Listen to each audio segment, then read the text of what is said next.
Guys, welcome to passbook. This is Yogesh और मैं आप सभी का आज की इस क्लास में अपने को कंपेनियन यानी कि मैथ्स के एक्सपर्ट चिंटू जी के साथ तहे दिल से स्वागत करता हूं। कैसे हैं आप सभी? उम्मीद कर रहा हूं कि आप सभी बहुत अच्छे होंगे। और आज हम यहां पर जुड़े हैं क्लास 10 के मैथ्स के सिलेबस को डिकोड करने के लिए। तो अगर आप वो हैं जो क्लास 10 में आ चुके हैं तो मैं आपको सबसे पहले तो ये बता दूं कि क्लास 10 की मैथ्स क्लास 9 की मैथ्स से डेफिनेटली टफ होने वाली है। और अगर आप जानना चाहते हैं कि भाई क्लास 10 की मैथ्स के अंदर कौन सा चैप्टर कितने मार्क्स का आने वाला है और साथ ही साथ क्लास 10 के मैथ्स में कौन कौन से चैप्टर्स पढ़ने हैं, तो मेक श्योर कि आप इस वीडियो को लास्ट तक जरूर देखिएगा। अगर अभी तक पासबुक के चैनल को सब्सक्राइब नहीं किया, जल्दी से सब्सक्राइब कर लो। इस वीडियो को अपने सभी फ्रेंड्स तक शेयर कर दो, लाइक कर दीजिए। और तो फिर आइए शुरू करते हैं क्लास 10 के मैथ्स के सिलेबस को।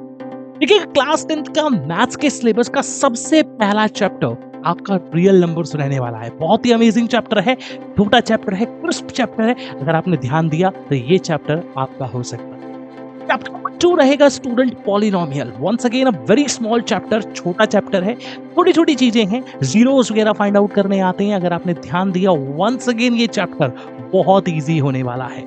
चैप्टर नंबर 3 रहेगा स्टूडेंट आपका लीनियर इक्वेशंस इन टू वेरिएबल। काफी बड़ा चैप्टर है, छोटा बनाएंगे। कुछ चीजें हैं, अगर आपने कॉन्सेप्ट्स को समझ लिया, बारीकी को समझ लिया, तो इजीली आप इस चैप्टर को भी डिकोड कर सकते हैं। चैप्टर नंबर 4 रहेगा स्टूडेंट क्वाड्रेटिक इक्वेशन। काफी बार वर्ड प्रॉब्लम्स में कंफ्यूज कर देते हैं एग्जामिनर आपको। बोर्ड के पॉइंट ऑफ व्यू से अगर हम बात करें, इंपॉर्टेंट चैप्टर कंसिडर होता है। अगर आप ध्यान देते हैं, वंस अगेन ये चैप्टर भी बहुत ही ईजी चैप्टर है। चैप्टर नंबर 5 थोड़ा सा हटकर है, थोड़ा सा ट्रिकी चैप्टर है। पहली बार आपके साथ इसका इंट्रोडक्शन होने जा रहा है। इसका नाम है अरिथमेटिक प्रोग्रेशन, यानी कि एपी का चैप्टर रहेगा। चैप्टर नंबर 6 के बारे में बात करें तो चैप्टर नंबर 6 रहेगा आपका ट्रायंगल। थ्योरम बेस्ड चैप्टर है। एक थ्योरम है बीपीटी, बेटा पढ़ ले ट्यूशन। नहीं, मेरा मतलब था बेसिक प्रोपोर्शनैलिटी थ्योरम। ये वाला थ्योरम आपके एग्जाम में प्रीवियस ईयर में काफी बार पूछा गया है, जो कि इस चैप्टर से है। इंपॉर्टेंट थ्योरम है। फोकस करेंगे थ्योरम्स पे एज वेल एज कुछ प्रॉपर्टीज पे जो ट्रायंगल्स की होती है, और इस चैप्टर को भी आसानी से डिकोड करेंगे।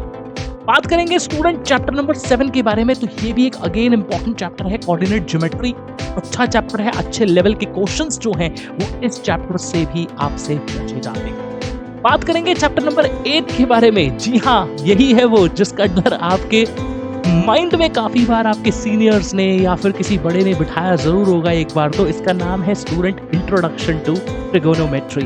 मैं आपको बता दूं, ट्रिगोनोमेट्री बहुत इजी है। अगर आप छोटे छोटे कॉन्सेप्ट्स को पॉलिश कर लेते हैं, then trigonometry can be yours. और साथ ही साथ इतने में काम नहीं चला है, तो एक और चैप्टर इन्होंने इस बार इंट्रोड्यूस किया आपके लिए। हालांकि एक ही एक्सरसाइज है, बस प्रॉब्लम बेस्ड क्वेश्चंस आते हैं। इसका नाम है सम एप्लीकेशंस ऑफ ट्रिगोनोमेट्री। बात करेंगे ज्योमेट्री के बारे में, तो ज्योमेट्री से रिलेटेड आपका एक और चैप्टर है इस बार, जिसका नाम है सर्कल। और इसका साथ देगा चैप्टर नंबर 11, जिसका नाम है एरिया रिलेटेड टू सर्कल। दोनों ही चैप्टर एक इंपॉर्टेंट चैप्टर्स बनते हैं और एक साथ रोल निभाते हैं। बात करेंगे अगर चैप्टर नंबर 12 के बारे में, तो स्टूडेंट ये रहेगा मेंसुरेशन का पार्ट, जिसका नाम है student surface area and volume. बात करेंगे सिलेंडर के बारे में, कोन के बारे में, क्यूबॉइड के बारे में। बेसिक आइडिया आपको ऑलरेडी क्लास 9 से है। क्लास 10th में इसका एक एक्सटेंडेड वर्जन हमें यहाँ पर देखने को मिलेगा। बात करें अगर स्टूडेंट चैप्टर नंबर 13 की, तो ये रहेगा स्टैटिस्टिक्स। इसमें हम बात करेंगे मीन, मीडियन एंड मोड के बारे में। चैप्टर नंबर 14 भी बहुत ही अमेजिंग रहने वाला है। प्रोबेबिलिटी इजी चैप्टर है। छोटे छोटे कॉन्सेप्ट्स है, उनको पॉलिश करना है, बट कभी कभी एग्जाम में ट्रिकी क्वेश्चन पूछ लिया जाता है, उसकी वजह से स्टूडेंट अटक जाते हैं। मैं आप सभी से एक बार रिक्वेस्ट करूंगा कि अगर आप चाहते हैं कि इसका ब्लूप्रिंट क्या है, तो एक बार जल्दी से यहाँ पर इस पूरे के पूरे ब्लूप्रिंट को देख लीजिएगा। रियल नंबर का चैप्टर एग्जाम में 6 मार्क्स का पूछा जाएगा। पॉलिनोमियल, लीनियर इक्वेशन, क्वाड्रेटिक और अरिथमेटिक, ये चारों अलजेब्रा के चैप्टर हैं। ये आपके 20 मार्क्स के आने हैं। मतलब इसी हिसाब से आप अपनी प्रिपरेशन कीजिएगा। और अभी हम बात कर रहे हैं फाइनल बोर्ड एग्जाम्स की। अभी हाफ ईयरली की बातचीत नहीं चल रही, आपके यूटी यानी कि यूनिट टेस्ट की बात नहीं चल रही। ये फाइनल बोर्ड एग्जाम्स के लिए आपका एक पर्टिकुलर ब्लूप्रिंट है। कोऑर्डिनेट ज्योमेट्री आपका 6 मार्क्स का है। ज्योमेट्री के बारे में बात करें तो उसके अंदर triangle, circle, area related to circle, 2 chapters comprise होके 15 मार्क्स के आपके पूछे जाने हैं। ट्रिग्नोमेट्री और एप्लीकेशन ऑफ ट्रिग्नोमेट्री दोनों ही चैप्टर्स आपके 12 मार्क्स के हैं। मेंसुरेशन के बारे में बात करें यानी कि सरफेस एरिया एंड वॉल्यूम, तो ये अकेला चैप्टर 10 मार्क्स की वेटेज रखता है। पर प्रोबेबिलिटी और स्टैट्स की बात करें तो दोनों मिला के आपसे 11 मार्क्स के पूछे जाने हैं। अब देख लीजिएगा कहाँ कहाँ पर मेजर चंक है और उसी के हिसाब से हम अपनी प्रिपरेशन को भी करते हुए चलेंगे।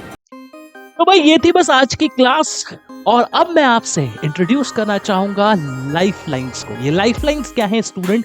ये वो हैं जिनसे आप हमारे साथ कनेक्ट हो सकते हैं। बहुत सारे स्टूडेंट का एक क्वेरी रही है कि आप कैसे हम और आप एक साथ जुड़ सकते हैं, तो आप इन सब प्लेटफॉर्म्स पे हमें फॉलो कर सकते हैं।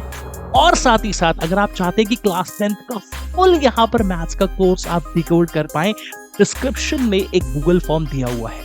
मेक श्योर कि आप उसे जरूर अभी फिल कर दें, और जैसे आप उसे फिल करते हैं हम आपको ऐड कर लेंगे टू आवर टेलीग्राम ग्रुप, जहां पर आपको फ्री नोट्स का एक्सेस मिलेगा और साथ ही साथ हर एक वीडियो का नोटिफिकेशन मिलेगा। मेक श्योर कि आपने अगर अभी तक चैनल को सब्सक्राइब नहीं किया तो जल्दी से पासबुक के चैनल को सब्सक्राइब कर लो, और हम आपके लिए लाते रहेंगे ऐसे ही कुछ और यूजफुल वीडियोस, और स्टार्ट करेंगे अपना पहला चैप्टर जल्द ही। तो मिलते हैं आपसे नेक्स्ट क्लास में कुछ और अमेजिंग कॉन्सेप्ट्स के साथ। This is Yogesh signing off, bye bye.